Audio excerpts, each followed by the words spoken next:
नाशिक अशी नगरी आहे की ज्या ठिकाणी प्रत्यक्ष प्रभू श्रीराम आणि माता सीता आणि लक्ष्मण भगवान या सगळ्यांचं वास्तव्य सर्वाधिक काळ राहिलेलं आहे आणि सीतेचं हरण देखील आपण रामायणामध्ये बघितलं.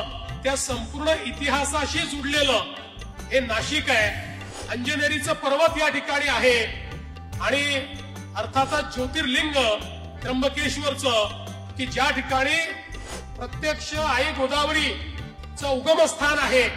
अशा प्रकारचं हे तीर्थक्षेत्र एक अत्यंत महत्वाचं तीर्थक्षेत्र आहे आणि म्हणून या ठिकाणची कामं करताना आम्ही हा प्रयत्न केलेला आहे की कामं अशी करायची की पुढची 25 वर्ष ती कामं त्या ठिकाणी राहिली पाहिजेत, ती नाशिककरांच्या कामी आली पाहिजेत आणि नाशिक हे एक पर्यटनाचं स्थान आणि तीर्थाटनाचं स्थान म्हणून या ठिकाणी डेव्हलप झालं पाहिजे. अशा पद्धतीनं याचं नियोजन केलेलं आहे.